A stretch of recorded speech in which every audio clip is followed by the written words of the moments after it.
I want to show you this screenshot that I took from last year. Did you know that 37% of US households have either a traditional IRA or Roth IRA? And of that 37%, only 12% actually contributed to either a traditional IRA or Roth IRA. And I want to encourage you who's watching this video live or on replay to share the video with your friends, your parents, your teenagers, and other family members, because having a Roth IRA could seriously make a big difference in your retirement. And I know not everyone has room in their budget to maximize their Roth IRA contributions. I understand that. But there are people who don't contribute to the Roth IRA simply because they don't know that they could contribute to the Roth IRA at the same time they contribute to their 401k, 403b, 457, or TSP. And if you look at this diagram here, it's one of our top 5 retirement accounts, and along with 401k and health savings account,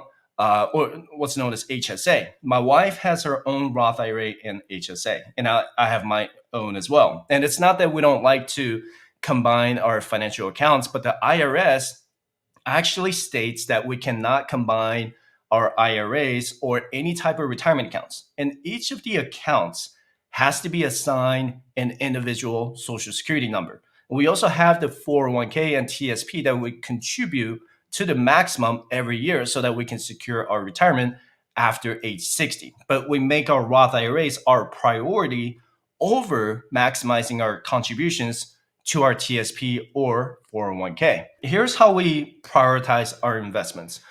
We haven't changed the priority of our investments since we truly started investing in 2017.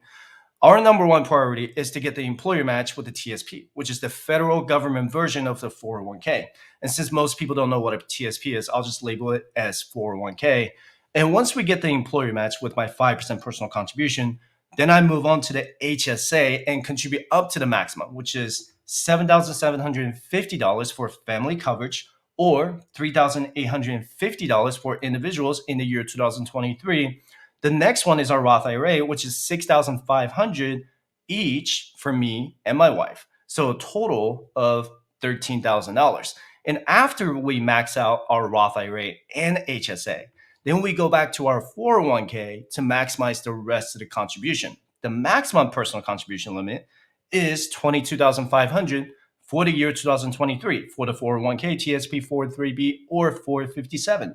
And we're doing that with my wife this year. And after we maximize our retirement accounts, then we move on to the taxable investment accounts for our early retirement. And let me ask you this. What if you could have an extra $20,000, $40,000, or $60,000 in tax-free money in your retirement? What if you could withdraw your Roth IRA in your 40s or 50s, way before you reach the Social Security retirement age at 62? And did you know that your Roth IRA is completely separate from your employer-sponsored retirement accounts like your 401k, 403b, 457, or TSP? So you can contribute to your IRA on top of your 401k. And surprisingly, a lot of people don't know that. And if you're married, you and your spouse can each contribute to the Roth IRA, and your stay-at-home spouse can open up what's called a spousal Roth IRA account and start contributing as long as you and your spouse are filing your taxes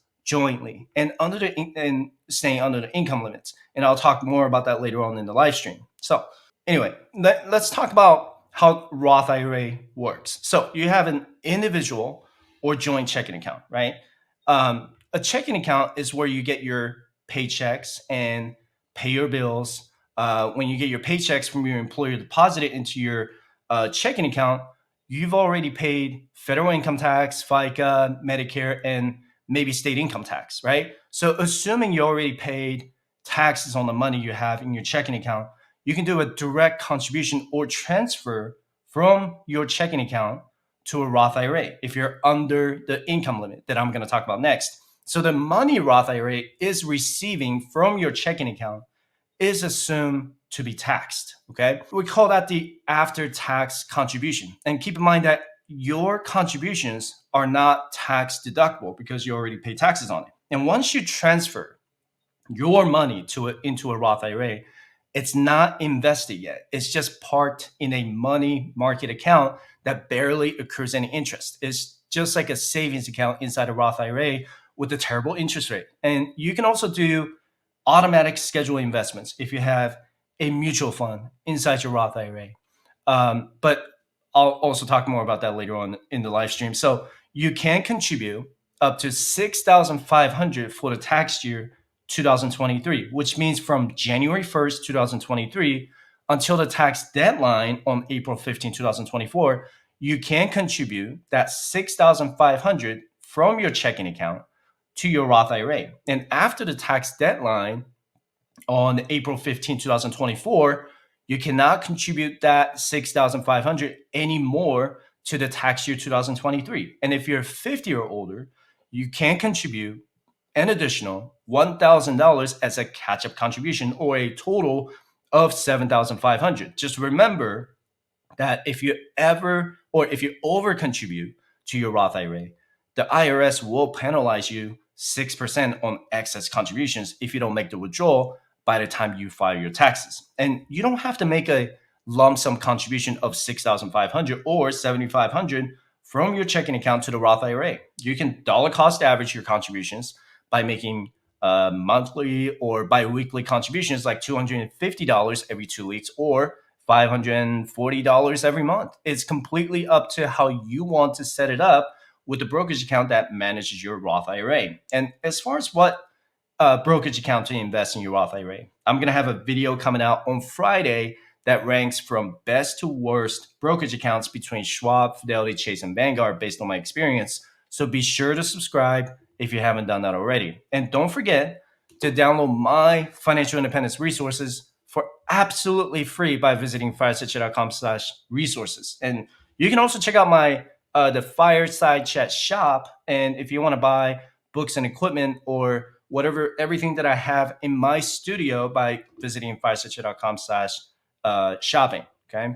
So let's talk about eligibility to open a Roth IRA. Anyone can actually open a Roth IRA as long as they're at least 18 or maybe 21 years old in some states. And if you're under the age of 18, then you need to have your parents open what's called a custodial Roth IRA for you. And I made a video about that on my channel. And so you can just search for Fireside Chat Custodial Roth IRA. You can check that out. But as far as the eligibility to contribute directly to the Roth IRA, there are income limits set by the IRS. And the reason they have an income limit is that Senator Roth, back in the 90s, at the time, when he was in Congress, he didn't want rich people to shelter money in a tax-free retirement account. Obviously, it didn't work out so well because they found a tax loophole called a backdoor Roth IRA, which I'll talk more about that later on. But the bottom line is that anyone can open a Roth IRA, but to directly contribute to the Roth IRA, from your checking account to the Roth IRA, right? What I just talked about, you need to be under the IRS income limits. And keep in mind that the income limits change every year to adjust for inflation.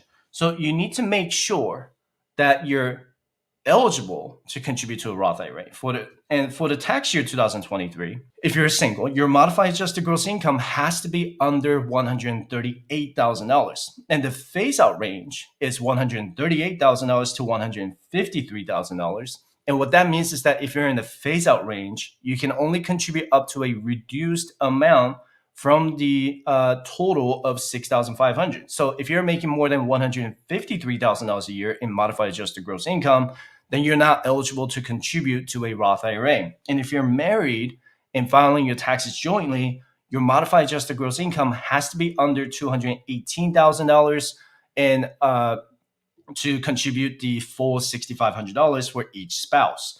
The phase-out range starts at $218,000 to $228,000.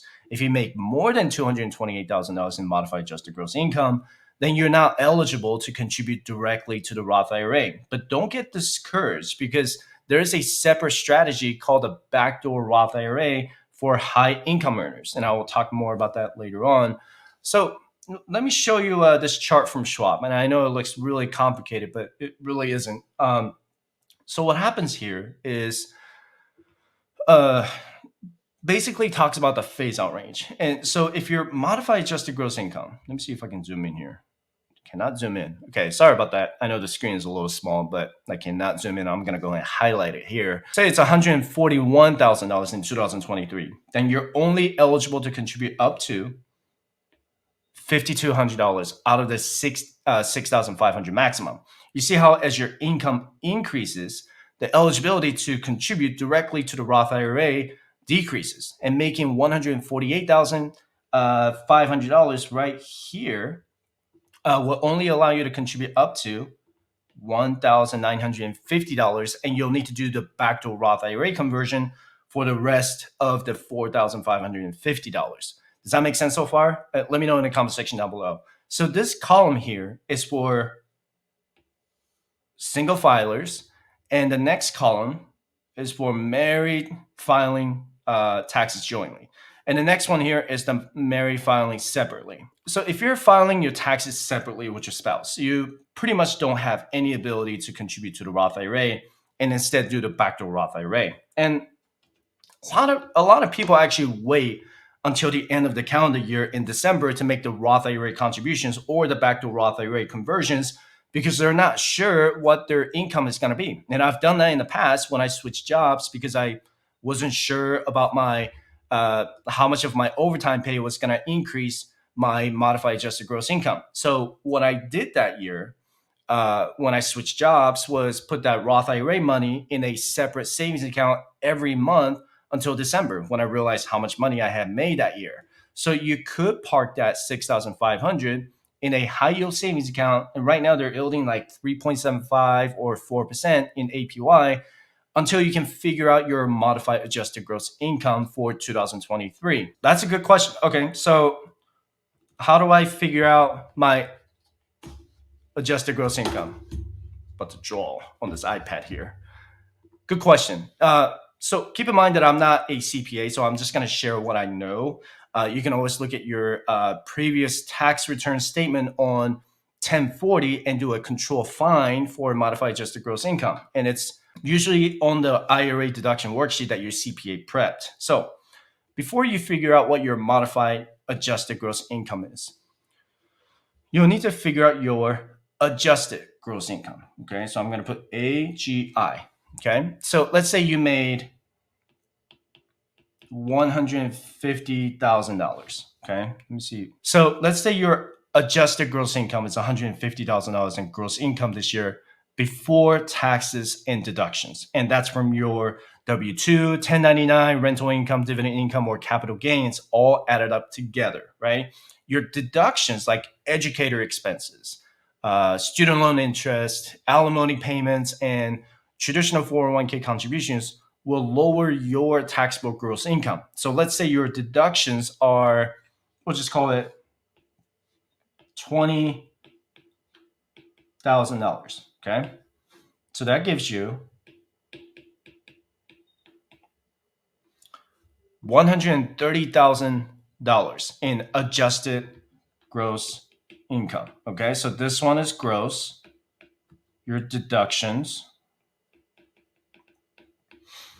and adjusted gross income is now $130,000. Your adjusted gross income doesn't include the annual standard tax deduction of, what is it, $13,850 or $27,700. Let me know if I'm wrong on that. Correct me if I'm wrong in the comment section, okay?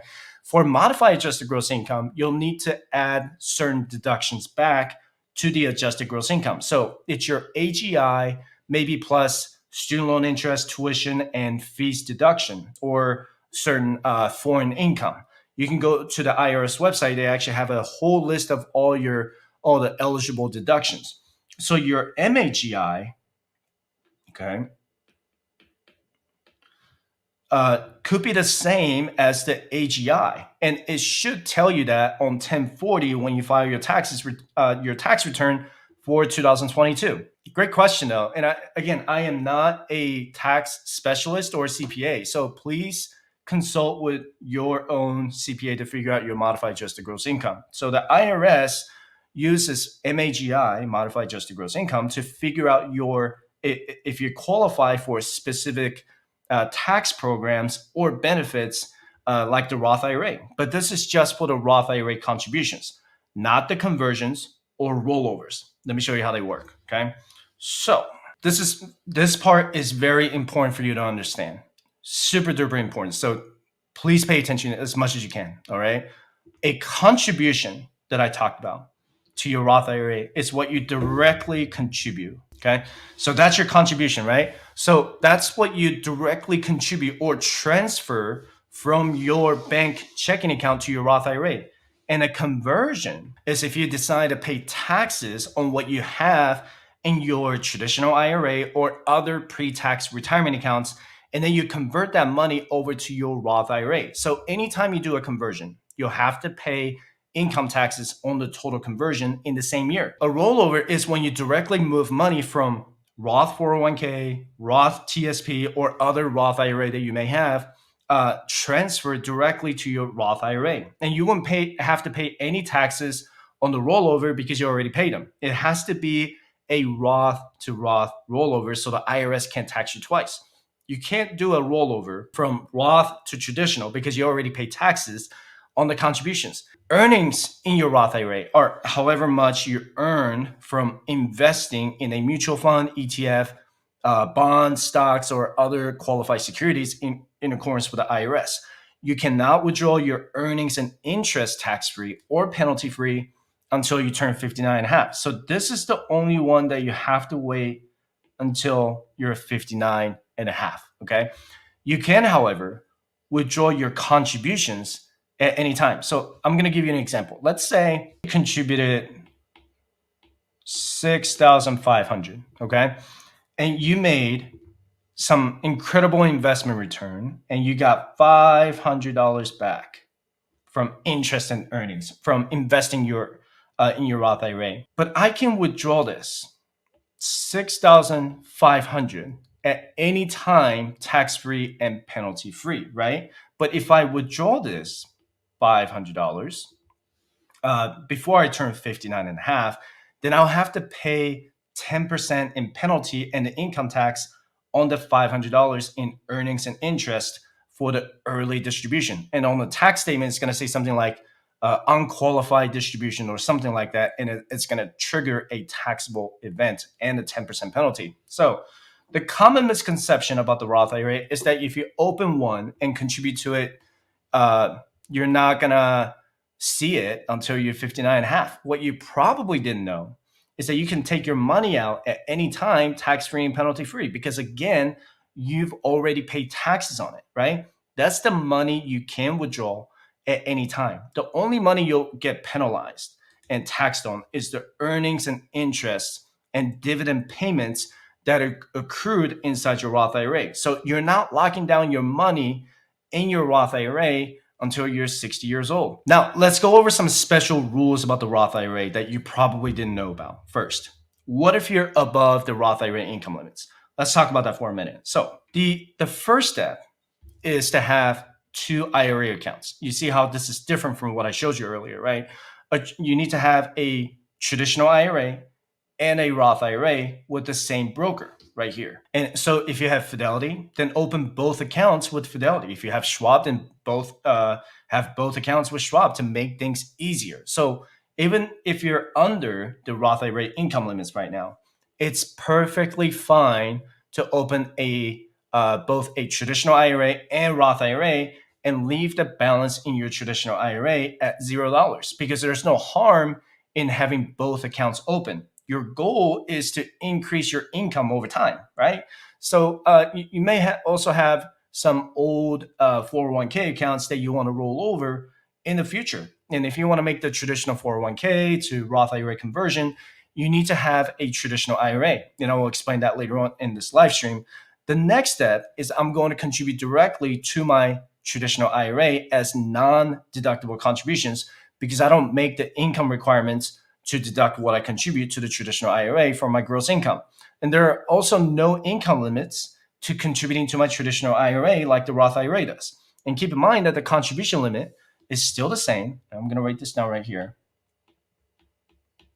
Still the same at $6,500. Some people just do a lump sum contribution in the amount of $6,500 at the beginning of the year. And the next step is to convert what I have, because it's going to the money market fund and goes to the money market fund in the Roth IRA, and make a conversion to a Roth IRA. You can do it two ways. One is to convert your 6,500 to a Roth IRA in a lump sum, or make a conversion every time you make a contribution to your traditional IRA. It's completely up to you. And I know Fidelity, Schwab, and Vanguard will allow you to do it by just making a transfer from traditional IRA to a Roth IRA. What you cannot do is make automatic conversions. And I try to do it with every broker, and they all said I have to manually convert them. So to keep things simple, I decided to just make one lump sum conversion in January every year, because I already know that I'm going to be above the income limit. And I'm not trying to show off or anything. I'm just showing you the process. Okay. And you can also wait until the end of the year to make the backdoor Roth IRA conversion if you don't know what your income is going to be. And the way I do the backdoor Roth IRA is I make a lump sum contribution of 6,500 from my traditional IRA, okay, to my Roth IRA at the beginning of the year. And then I dollar cost average my investment by $250 every 2 weeks inside my Roth IRA into several index funds. You don't have to do it that way. That's just my preference, okay? By keeping things simple, I keep that 6,500 right here in the money market account as cash instead of investing it in my traditional IRA. I don't want to pay additional taxes if any earnings or interest accrued in the investments of my traditional IRA, right? And I also don't want to lose money if the market crashes in the short term by, let's say, 3, 4, or 5%. Then I'm essentially converting money with short-term losses, and that would suck, right? So, however, and this is a big however, if you have an existing balance in your traditional IRA, it's going to trigger what's called a pro rata rule. And the process can be quite complicated. So I'm going to explain it as simply as possible. But if you want to sign up for my private coaching session, you can visit my website at firesetchat.com/pricing to view my coaching plans and schedule your 20-minute coaching session at firesetchat.com/coaching. But anyway, here's what happens if you have a balance in your traditional IRA. The pro rata rule applies if you have both pre-tax and after-tax money in a traditional IRA. What I just showed you, the non-deductible contribution, right? Because you're above the income limit. So when I'm doing a conversion from my traditional IRA that has both pre-tax and after-tax contributions, I'm not going to be able to choose to convert only the after-tax portion during a conversion. This is sort of a complicated process. So you know what? I'm going to pull up the notepad here. I'm just going to show it to you. I'm going to give you an example. Let's say I have my traditional IRA, okay, with a pre-existing balance, and say, you know what, 6,500. So I'm going to make things simple, and I'm going to say I have 93,500. I know it doesn't look simple, but for math, it is. Trust me on this. Traditional IRA at 93,500 in pre-tax dollars by December 31st, 2023. And I make an after-tax contribution. Let me see if I can switch colors. So, you know what? I'm going to put, this is pre-tax, okay? And then for after-tax, I'm going to make a 6,500 in non-deductible contribution. So this right here is going to be after tax, okay? That came from my checking account into the traditional IRA before I made the conversion. So that would bring me to a total $100,000 in total balance, right? This is where the pro rata rule kicks in. It doesn't matter. Well, I'm just using 93,500 as an example, but 93,500 divided by $100,000, which is the total, that would give me 93.5%. Okay, of the pre-tax money in my traditional IRA. And 6,500 is going to be 6.5% of, that's the other 6.5% of the after-tax money in my traditional IRA. So in this case, only 6.5% of the 6,500 Roth conversion would be considered tax-free. And 93.5% of the same 6,500 would actually be taxable to me. So if my marginal tax rate, let's say I'm at a 24% tax bracket, then I would owe 24%. So what is that? 93.5% of 6,500. That would be 6,077.50. So that's how much it's going to get taxed out of the 6,500. So 24%, that would be $1,458.60. If my math is wrong, just go ahead and call me out in the comment section down below. So that was sucked, right? Because 93.5% of this 6,500 I'm converting has to be taxed. So if I have a high balance in my traditional IRA with pre-tax money, then I will have to pay a lot more in taxes just to do the backdoor Roth IRA. And every CPA will tell you the same thing. Oh, you have a balance in your traditional IRA. That's going to complicate things with the pro rata rule. And I just saved you $3,000 on getting a financial advisor to tell you this. All right. But one popular way people do to avoid pro rata is to move the pre-tax portion of their traditional IRA back to an employer-sponsored retirement account like the 401k, 403b, or TSP. You can do this. I know this pro rata rule seems like double taxation, but technically it's not. You still keep your after-tax dollars in your traditional IRA, but you're only able to convert a portion based on the pro rata split. So if my account balance remains at 93,500, I'm converting 6.5% of my after-tax dollars annually. And that's not very tax efficient, right? And I really hope that Congress makes some changes to this pro rata rule in the future because it is extremely complicated and unnecessary. The easiest way, in my opinion, is to make the backdoor Roth IRA happen is to keep a $0 balance in your traditional IRA. So you don't need to worry about triggering the pro rata rule. And the other rule you probably didn't know about is the 5-year rule. So, and it is very important to understand the 5-year rule. And you're gonna be either penalized or taxed by the IRS if you don't understand that. If you have parents who are close to their retirement age, or you're watching this in your 50s, you need to let them know about this too. Because even if you're 59 and a half, which is the age you're eligible to withdraw your interest and earnings from your Roth IRA, but you don't have your Roth IRA open for at least 5 years, you won't be able to withdraw from your Roth IRA tax-free. It would be penalty-free, but it wouldn't be tax-free. In order to collect your Roth IRA tax-free and penalty-free at 59 and a half, you need to have your Roth IRA open for at least 5 years. So if you're 57 right now and just open a Roth IRA this year, you'll need to wait until you're 62 to withdraw the interest and earnings inside your Roth IRA. But you can take out the contributions at any time. That is a separate thing that I just talked about earlier. And if you make a conversion, say from a traditional IRA to a Roth IRA, the 5-year clock starts on January 1st of the year you made the conversion. So if you made a conversion on, let's say April 19th, this year, the 5-year clock still starts on January 1st.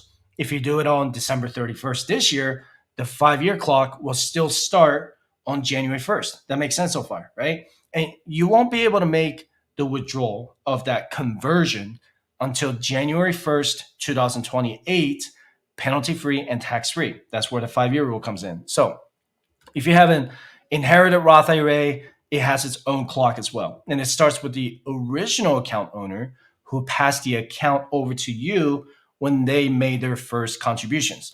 Their clock doesn't start when you inherit the Roth IRA. Now, let's talk about the special withdrawal rules. But please keep in mind that most financial advisors, financial planners, or I would never recommend withdrawing from the Roth IRA until you're retired, because every time you make a withdrawal, you're potentially losing the opportunity cost unless you absolutely need to. All right. So let me show you this. All right. So first, your 10% penalty is waived if you're considered a terminally ill patient that will result in death within 84 months of a doctor's assessment. And two, If you're a victim of domestic abuse or domestic violence, you can withdraw up to $10,000 within the year of the incident, but this rule doesn't take effect until 2024. And if you're a victim of domestic violence or domestic abuse, please call the hotline at 1-800-799-7233.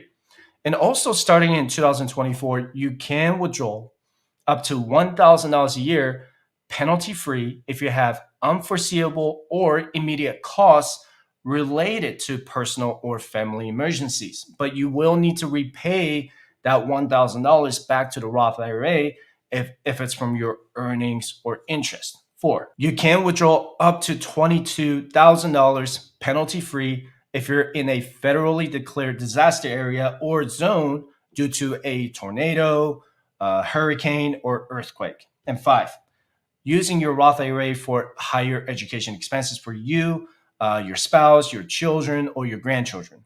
Next, you can get up to $10,000 penalty free for your first time purchasing a home. That's been around for a long time.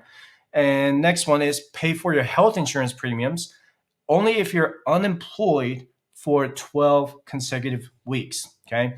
And 8, you can reimburse yourself to cover your medical expenses up to 7.5% of your annual adjusted gross income to pay for your unreimbursed medical expenses. For example, if let's say your adjusted gross income was $100,000 in 2022, then you can make a withdrawal of up to $7,500 to cover your reimbursed medical expenses. And keep in mind that if you got your medical statement in 2022 and you didn't make the payment until 2023, it will still count for the 2022 tax year. And 9, if you had a birth or adopted a child, each parent can use up to $5,000 per birth or adoption from their Roth IRAs. And lastly, if you've been activated to active duty as a reservist in any branch of the military for at least 180 days, you can withdraw the earnings and interest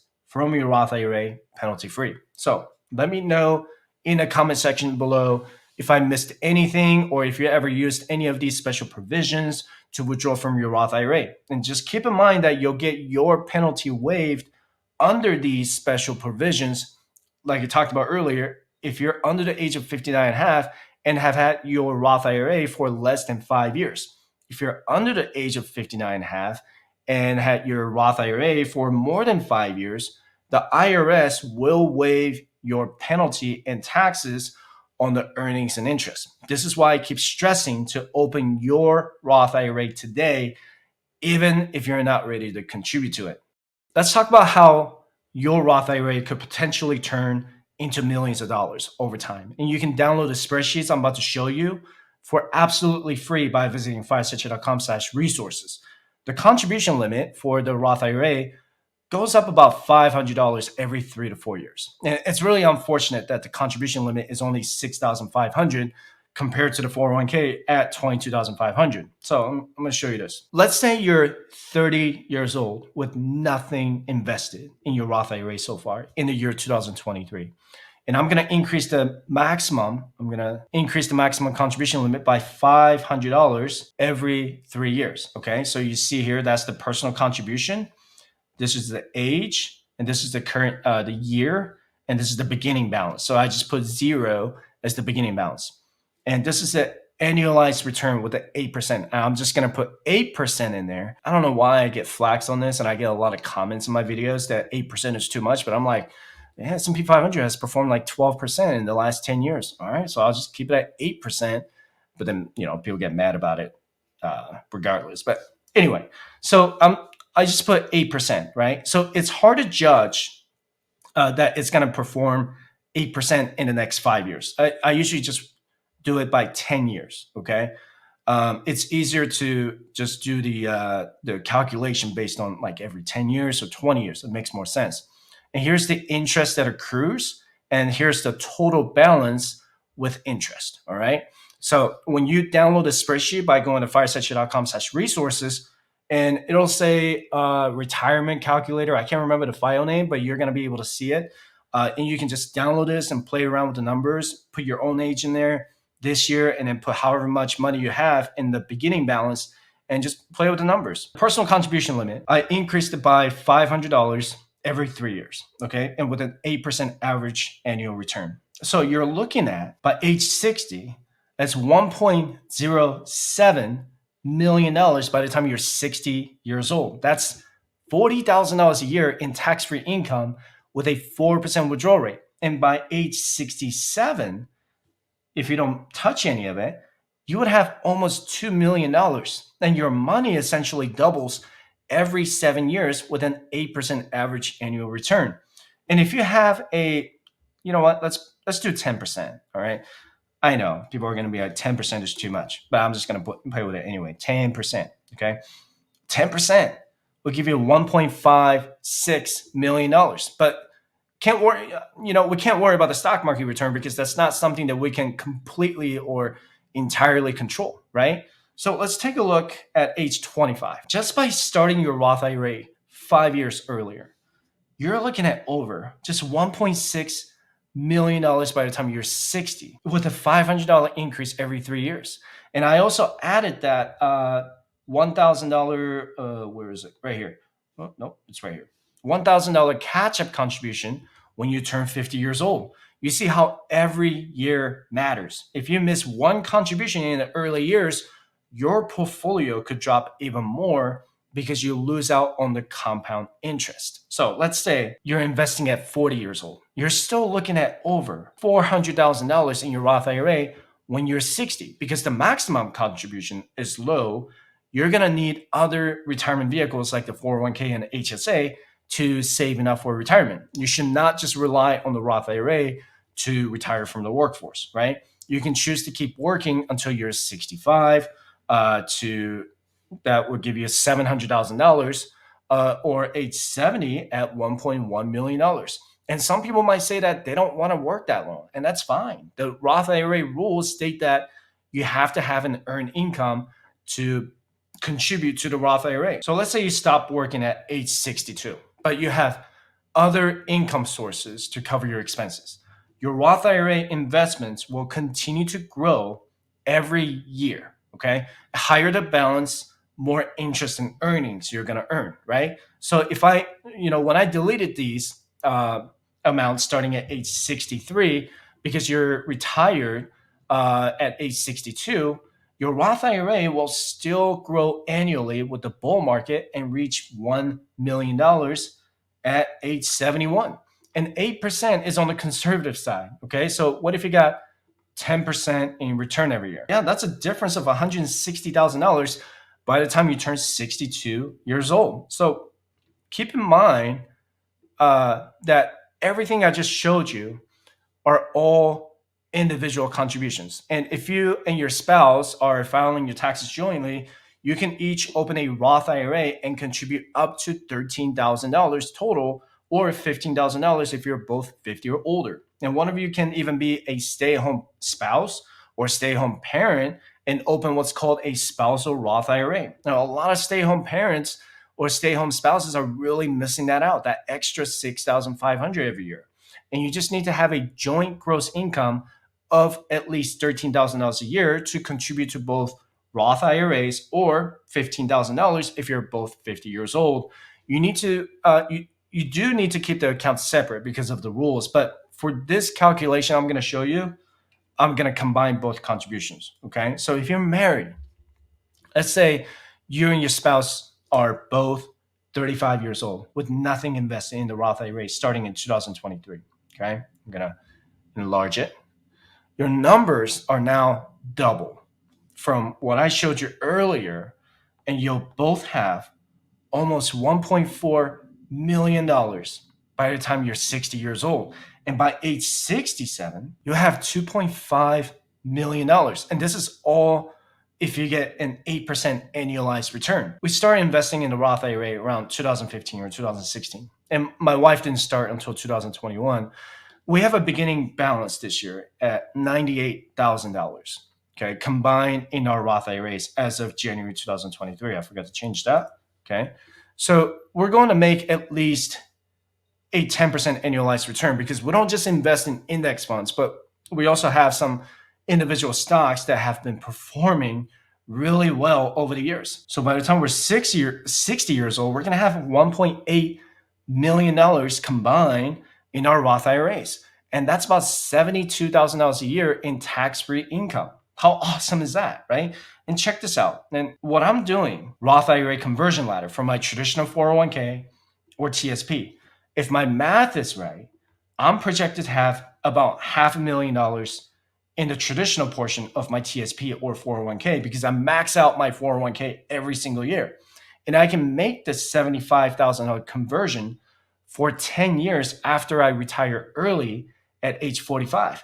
We should have over $4 million or almost $4 million by the time we're 60 years old, or look at this, $7 million or $7.7 million by the time we're 67 years old if we don't make any withdrawals. And stay tuned because I'm going to talk about the early withdrawal strategy later on in this live stream. And I know you're like, man, this is a lot of money. There's no way I'm going to get to 7.7 or 4 million. Yes, you can. You can absolutely do it because I had the same mentality back in 2014, 2015, and I was in $110,000 in debt. And when I went debt free, 2016, I just went ham on investing. I'm like, you know what? I am done paying off my debt. I am debt free with the exception of my mortgage. I'm going to start investing. When I started maximizing my retirement in 2017, my net worth, it just went up exponentially because I was still cheap. I'm still cheap. And I just maximized my contributions every single year.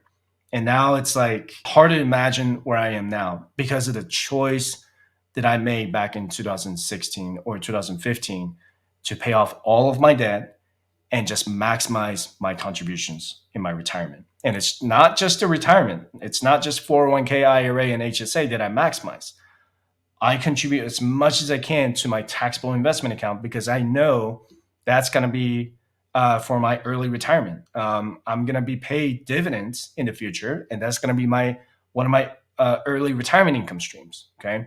And I've talked about that in the previous live streams, but I will talk about it again in the future because it is so important that you need to be able to increase that savings rate to get to where it is now. So every year matters. Okay. And don't forget that not only you're able to contribute to the Roth IRA every year, but you can also do the Roth to Roth rollover and traditional to Roth conversions, like I showed you. You have to treat your Roth IRA like your core retirement account because that Roth IRA goes everywhere you go. Unlike the 401k, as soon as you leave your job, you can't contribute to the 401k anymore.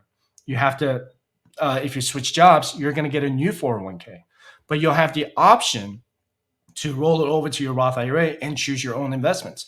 But be careful with the conversions because you're going to owe income taxes in the same year you make the conversion. And so when I make a $75,000 annual conversion from my traditional 401k or TSP to my Roth IRA, I'm going to be retired from the workforce when I make those conversions at age 45. So my taxable income won't be as high as how my income is now. Can you imagine having 50, 75, or $100,000 a year in tax-free income? I definitely can. I know you can do it too. You just need to contribute as much as you can to your 401k right now. But because the Roth IRA contribution limit is a lot lower than the 401k, you have to remember that every single year matters. Missing out on your Roth IRA for just $6,500 this year, that's $65,000 in 30 years that you're going to miss out on. In 20 years, that's $30,000. In 10 years, that's $11,000 with an 8% average annual return. Imagine if you had 10%, 12%, or 15%, who knows, right?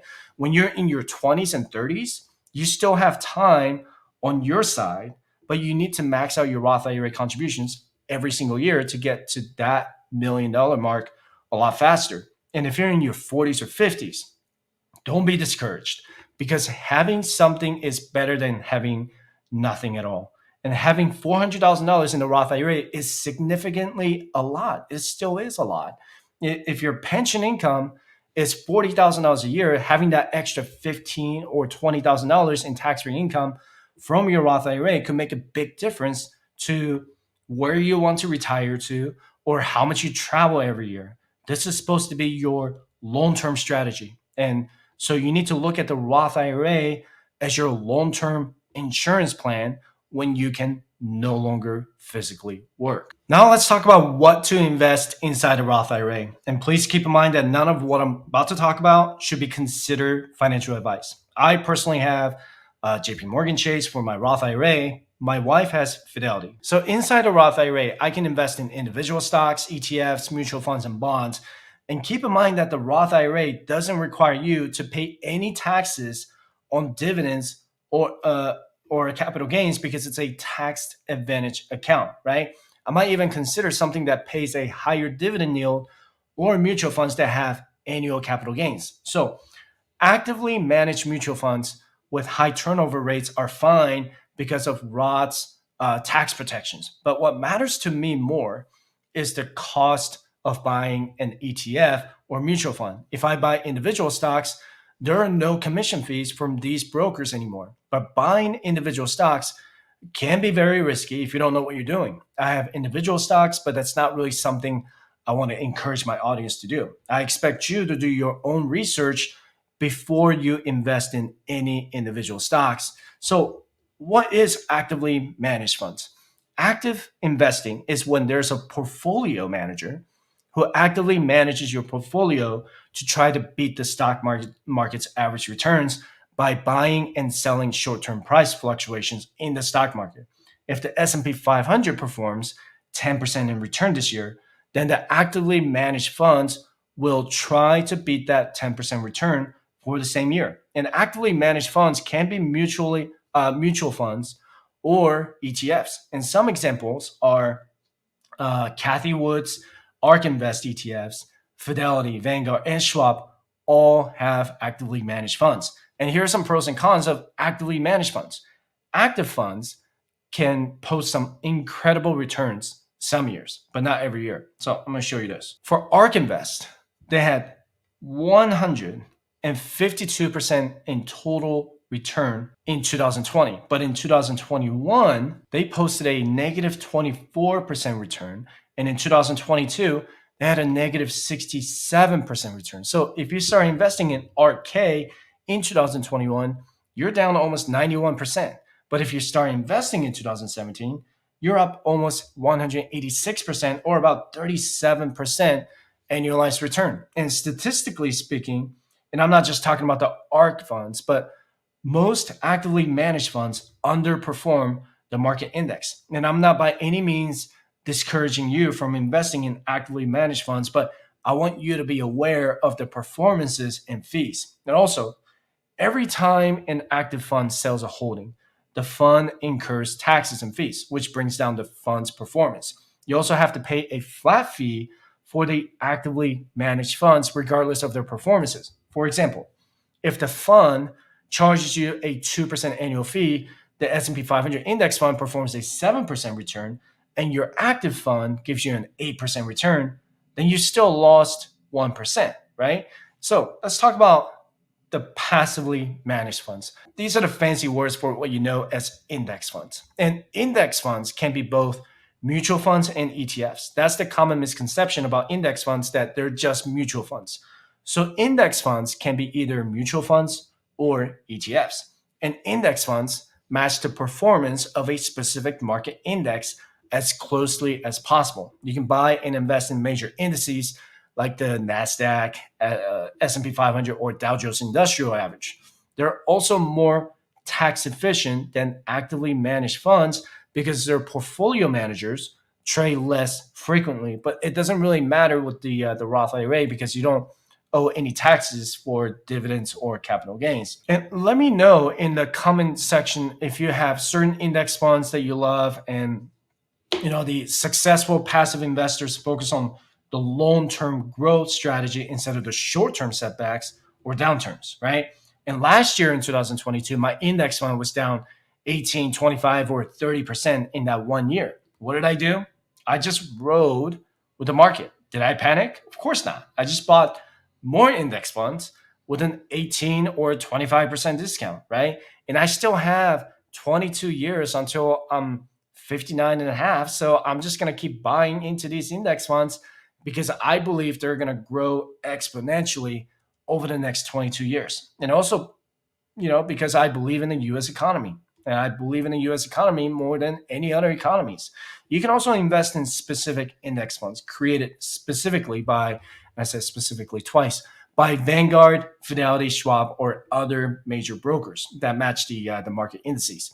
They also have target date retirement funds that can automatically allocate your stocks and bonds inside that mutual fund. It's what I call the invest and forget strategy. But if you want to figure out your own allocation strategy, I really like the rule of 120. And I talked about this in the previous live stream, but I'm going to show you this real quick if you're brand new to my channel. You do 120 minus your age to determine your stock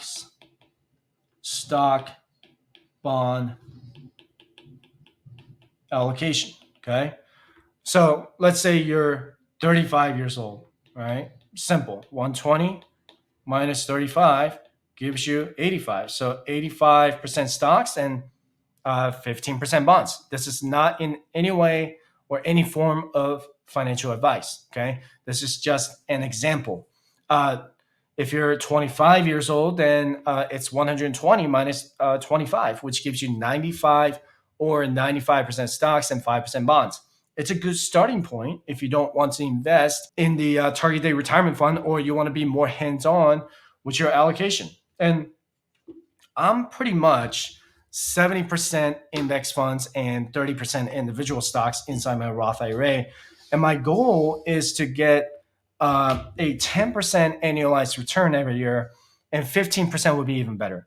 My index funds are like my core equity funds, and the individual stocks I pick out have some great potential growth in the future. And I will reveal what I have in my Roth IRA during the private group coaching session immediately after this live stream. But let's go over some index funds together. So my wife has FC Rocks because her Roth IRA is with Fidelity. And believe it or not, that is the only index fund she has in her Roth IRA.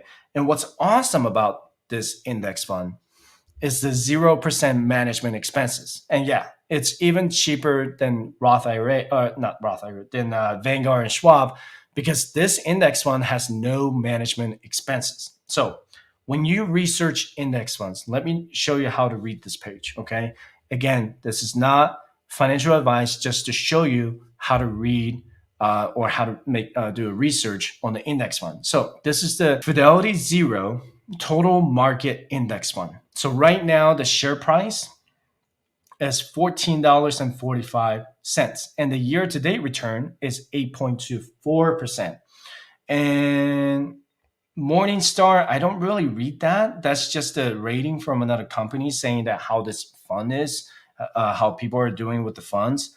But this is a very new index fund because it's only been around since 2018. The first glance right here, the performance for 1 year, so from starting from today, April 19th to April 19th of last year, it is down negative 8.52%. We all know why, right? 2022 with a high inflation in the bear market. The last 3 years, it has performed 18.59%. That's annualized return. It's not just 3 years total, but that's the annual return, okay? Life is 9.49%. It hasn't hit 5 years yet, but we should be able to see the 5-year historical return pretty soon. But that's 9.49% every year, okay? So when you scroll down to the summary, this is a large blank category. So what that means is that between growth and value stocks, okay? So yeah, see, fund inception. That means this fund has been around since August 2nd, 2018. So the track record isn't really as long as Vanguard or Schwab's index funds. The expense ratio, this is incredible. It's 0%. So it costs you nothing to invest in this index fund. Vanguard, I have a VFIAX, which is the Vanguard S&P 500 index fund. That costs about 0.04%. I wouldn't say, hey, you should make a switch from Vanguard to Fidelity to have 0%. 0.04% is really nothing, right? Like a dollar, every dollar is like 0.001 cent. Wouldn't do it. I wouldn't make the switch just based on the expense ratio. But if you're investing in something like, let's say, 2% expense ratio, and you want to invest in like an index fund, then might not be a bad idea. I can't tell you what to do, but that's something to consider. Okay, the minimum to invest is $0 too, and this is great compared to Vanguard because Vanguard has a minimum of $3,000 to invest in their index funds. Most of them turnover rate 3%. What that means is how much the index fund swaps in and out of the stocks, right? So this one has, I believe, 2,000. Yep, it has 2,780 stocks. So what that means is that, let's say they want to swap out Apple with another company. That's the turnover ratio. Okay, that's what that means is that they took out the stock and they put something else in there to track the index. Okay, so when you scroll down, the 12-month low high just means that for the last year, the lowest price we've seen is $12.64, and the highest price is $16.10 per share. And right now it is trading at $14.45. So it is trading somewhere in the middle, in between. Okay. And right here in top 10 holdings, it says Apple, Microsoft, Amazon, Nvidia. It just means that the portfolio allocation, that 6% of this index fund is in Apple, 5% is in Microsoft, 2% is in Amazon, 1.7% in Nvidia, 1.54% in Google, and 1.38% in Tesla. And another 1.38% in Berkshire Hathaway. And if you don't know what Berkshire Hathaway is, that's Warren Buffett's company. Okay, so those are the top 10 holdings, and you can always read and see what the rest of the 2,800 stocks are if you just click more. But it also tells you like your hypothetical growth. So if you start investing in 2018, this is how much money you would have if you had invested $10,000 from 2018. So that's really fun to just kind of look over. And if you look at the performance and risks, just shows you how this index fund has performed in the last year, 3 years, 5 years, and 10 years. So the zero total FZROX hasn't been around for 5 years. It will be 5 years as of August this year. So it doesn't have that data, but it also compares the other index funds to tell you how this index fund is performing compared to the other ones. Let's go to composition. This just tells me what sectors this index fund is investing in. So this tells me that information technology is about 25%, healthcare is 14%, financials, think of it like PayPal and stuff like that, or banks will be 13%, consumer discretionary, 10%, industrials about 10%, and communication services like Verizon will be 7.5%. So it tells you what sectors this index fund is investing in. So it's very diversified, right? Because this is a total stock market index fund. So it's investing in 2,800 US large stocks. So the large companies have a lower risk of going bankrupt. Imagine this, if Apple goes bankrupt, we'd be in big trouble, right? There's something else going on with Apple at that moment.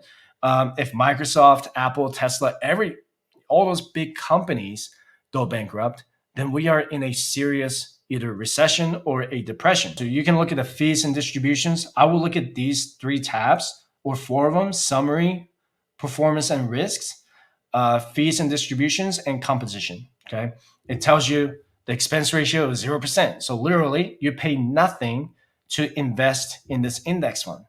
And it tells you even the dividend history. So it looks like the dividend yield for this index fund is about 1.4, 1.5% in dividend yield, which is pretty good. I don't expect these types of index funds to be paying high dividends. Okay, and it tells you what the capital gains history is and all that. And it tells you what the price is per month. It tells you what the low and high and close. So yeah, Fidelity is pretty good. That's how you do research.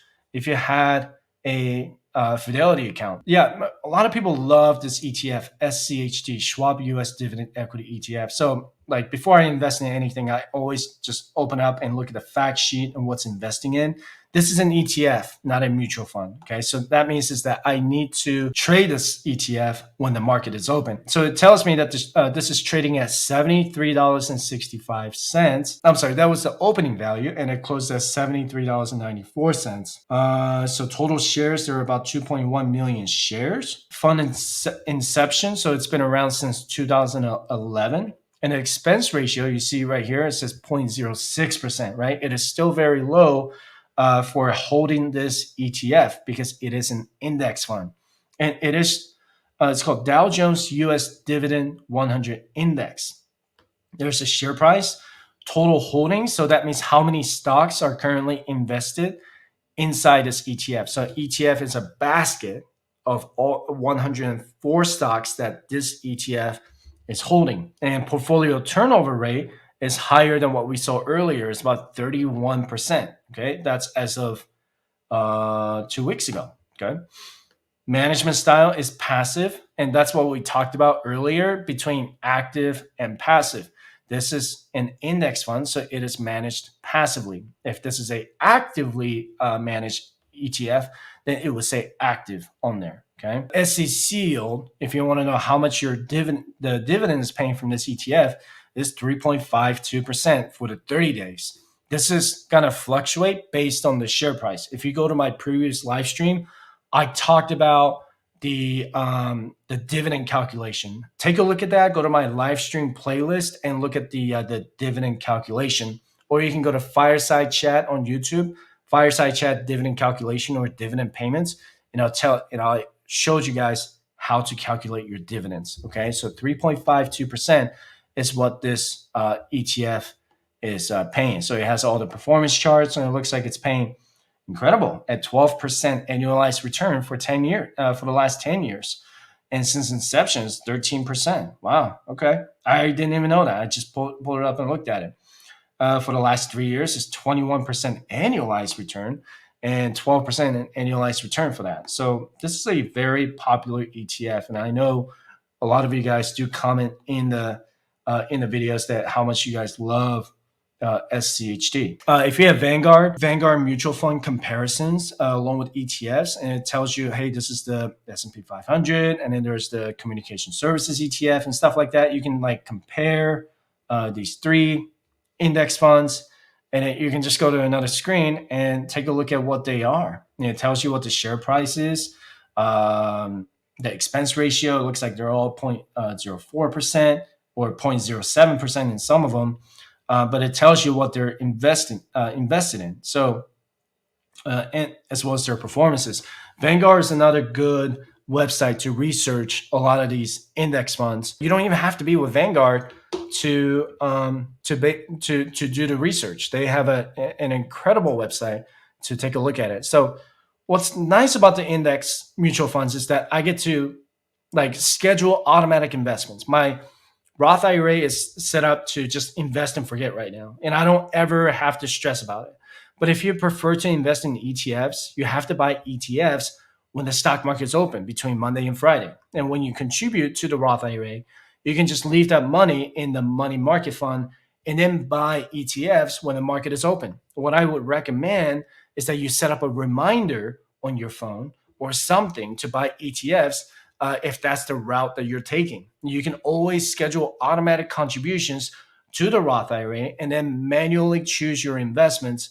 It's completely up to you. You can also set a certain price to purchase ETFs. It's also called a limit order. So if you're looking to buy an ETF, let's say currently trading at $50 a share, but you only want to buy it at $49 a share, you can set that in the limit order when you trade stocks, or I'm sorry, not stocks, ETFs, but only if you already have the money in your money market account. And you can set that up to 60 days, the next 60 days that you want to purchase that ETF for $49 per share or whatever price that you want to set to, okay?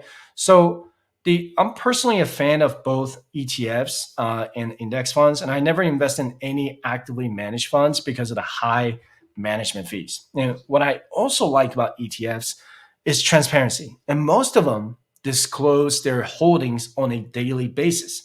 The net asset value, or NAV, okay, you see a NAV price, right, of an ETF is basically the sum of all assets, including cash minus the liabilities, and then divide that amount by the number of shares outstanding in the ETF.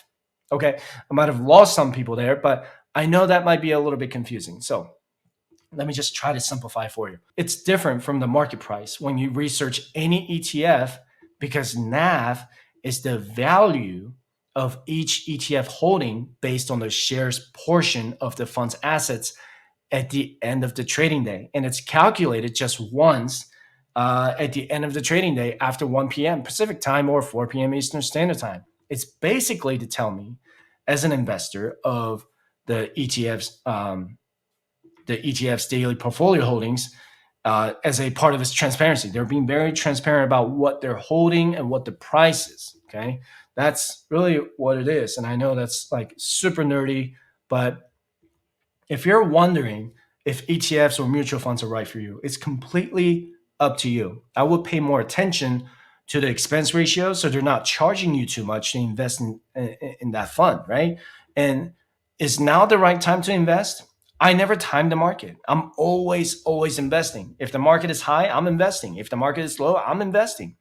I don't care how the market is doing when it comes to my Roth IRA, 401k, or TSP, because I'm not looking to touch these funds for another 22 or 23 years. My strategy to dollar cost average my investments have never failed me. Now, let's talk about the early withdrawal strategy for the Roth IRA. So here are the accounts I'm going to have to do the 5-year conversion ladder with the Roth IRA for my early retirement. Right now, I have my TSP, or the federal government version of the 401k. So I get my employer match that goes straight to the traditional portion of the 401k. And my personal contribution can go to either the traditional or Roth portion of the 401k. So while I'm working, I'm always going to maximize my contribution every single year in 2023, right? So in 2023, I can contribute up to $22,500, and the employer match is anything else on top of the $22,500. And if you're 50 or older, you can contribute up to $30,000 with a $7,500 catch-up contribution.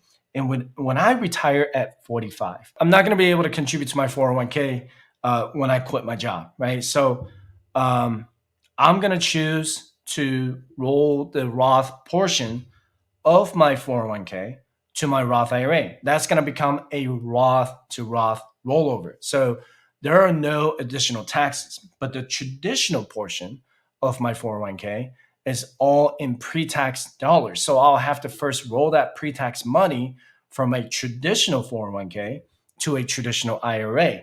You have to roll your money over to the traditional IRA with 403b, 457 TSP, or any other employer-sponsored retirement account. And when I retire early, my income is going to be significantly reduced. So I'm going to take advantage of converting my pre-tax money from traditional IRA to Roth IRA. So right here, it's going to become a conversion.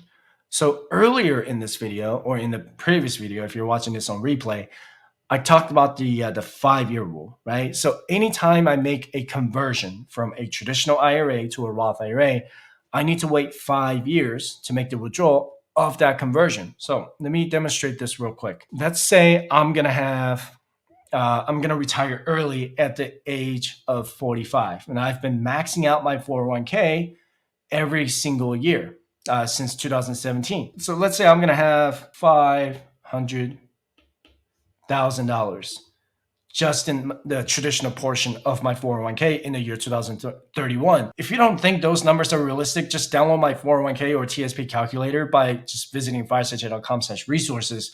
Because just by maxing out my TSP or 401k every year for 20 years, I'm going to have over $1.2 million with an 8% average annual return. But anyway, as soon as I leave my employer, I can move that money from my traditional 401k or Roth 401k. So this $500,000 in my traditional 401k will just be moved to traditional IRA. And making a rollover is not a taxable event, okay?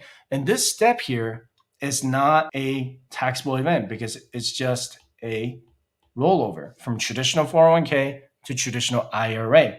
And once I have that $500,000 in my traditional IRA, the next step is to make a conversion from my traditional IRA to Roth IRA. Now, this is a taxable event, but I'm not going to convert the entire $500,000 all at once to the Roth IRA because then I'd be paying like 35% in the marginal tax rate, right? And any CPA would tell you that's not a good move. So what I'm going to do instead is to look at my retirement timeline and the marginal tax rate. And I don't know what the marginal tax rates are going to be in the year 2031, but let's just say that the 12% tax rate is going to be somewhere around $85,000 for couples filing taxes jointly. And I'm just guessing here.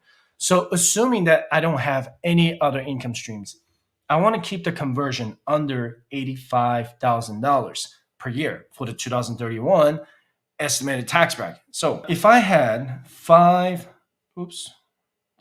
I had $500,000 in 2031 at the age of 45, I'm going to be able to convert $85,000 a year every year to maintain the 12% marginal tax rate. If I go any more than that, then it would put me in the 22% tax bracket, right? So the annual withdrawal of $85,000 will last about 7.5 years. With an 8% average annual return. So what if I reduce it to $70,000 a year? Okay, then I can make the conversion for 10 years. And you can play around with the numbers based on your early retirement age and the total balance in your traditional IRA from the rollovers you did from your 401k, 403b, 457, or TSP. Just keep in mind that your interest and earnings will continue to grow in your traditional TSP if you have your money invested. So let's take a look here. Age 45, okay? That's the first year I'm gonna start making a conversion, okay? So from 2031 to 2040. Okay, so 2040, I'm gonna convert $70,000 a year. But the first tax-free and penalty-free withdrawal of $70,000 doesn't happen until 2036, right? Because remember the 5-year rule I talked about earlier in the live stream, right? So my final conversion happens in the year 2040 at age 54, okay? So the first year I can start withdrawing is the year 2036, okay? So I'm gonna put withdrawal 70K per year, okay? All the way until 2045. So you see from 2036 until 2045, I'm going to be able to withdraw $70,000 a year, tax-free and penalty-free, okay? That's pretty much the whole 50s that I'm going to be in. So the only thing I need to worry about is those gap years, okay? I'm going to put it in red. From 2031 to 2035, I'm going to be in gap years because when I make the initial 5 conversions, I'm not going to have any tax-free or penalty-free income. So what I'm going to have is my dividend income from my taxable brokerage account, real estate rental income, business income, and maybe some capital gains from selling some index funds in my taxable brokerage account. And I'm going to have very diversified income streams to cover those years and beyond so that I don't need to worry about the income problem when I retire early. Last Roth IRA conversion income of $70,000 comes in at age 59. I'm going to be able to withdraw my earnings and interest tax-free and penalty-free from my Roth IRA contributions. And that's why it's so important to invest as much as you can starting now, because you're essentially creating a long-term passive income stream that's not only tax-free, but also penalty-free. How would you feel if you had $2 million in your Roth 401k and Roth IRA? And how would you feel if you had $300,000 to $500,000 in your HSA? And how would you feel if you had $1 million or $2 million in a taxable brokerage account that pays you $40,000 or $80,000 a year in dividend payments? What if you had 2 real estate properties that paid you $40,000 or $50,000 a year in rental income?